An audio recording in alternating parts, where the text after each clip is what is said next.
Hi అండి, అందరికీ నమస్కారం. Welcome back to my channel. ఈ వీడియోలో ఏపీలో ఉచిత బస్సు ప్రయాణానికి మహిళలు అందరూ కూడా ఇవి సిద్ధం చేసుకోండి.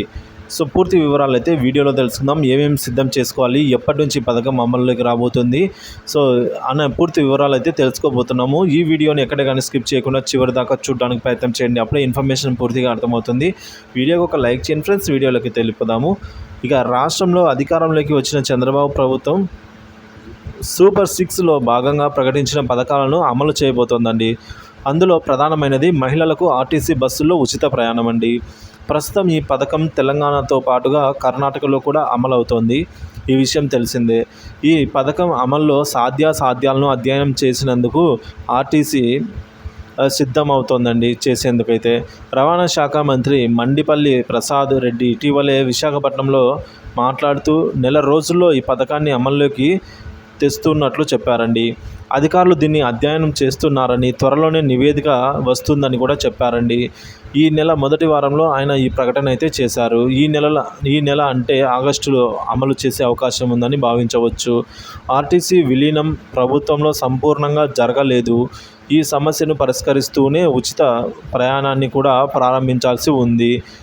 అంతేకాకుండా త్వరలోనే రాష్ట్ర వ్యాప్తంగా ఎలక్ట్రిక్ బస్సులను ప్రభుత్వం ప్రవేశపెట్టబోతోంది. వీటిని నడిపేందుకు డ్రైవర్లు శిక్షణ కోసం దాదాపుగా 19 కోట్ల వరకు ప్రభుత్వం కేటాయిస్తోంది. ఈ పథకాన్ని మొట్టమొదటగా విశాఖపట్నం నుంచే ప్రారంభిస్తారని మంత్రి తెలిపారు. ఆర్టీసీ బస్సులో ఉచితంగా ప్రయాణించేందుకు మహిళలు తమ దగ్గర కొన్ని పత్రాలను తప్పనిసరిగా కలిగి ఉండాలని చెప్తున్నారు. అవేంటో ఇప్పుడు తెలుసుకుందాము.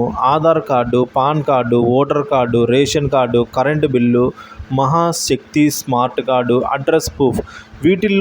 ఇవన్నీ కాదండి, వీటిలో ఏదో ఒక్కటైనా ఖచ్చితంగా ఒరిజినల్ కలిగి ఉండాలండి. ఆధార్ కానీ, పాన్ కానీ, ఓటర్ కార్డు కానీ, రేషన్ కార్డు కానీ, కరెంటు బిల్లు కానీ, మహాశక్తి స్మార్ట్ కార్డు కానీ, ఏదో ఒక అడ్రస్ ప్రూఫ్ కానీ కలిగి ఉన్నట్లయితే ఈ పథకానికి సంబంధించి ప్రభుత్వం ఒక పోర్టల్ను అయితే తయారు చేయబోతోంది. అది సిద్ధమయ్యాక మహిళలు పోర్టల్లోకి ఎంటర్ అవ్వాలి. దరఖాస్తు ఫారాన్ని అయితే పూర్తి చేసి అవసరమైన పత్రాలను అప్లోడ్ చేయాలి.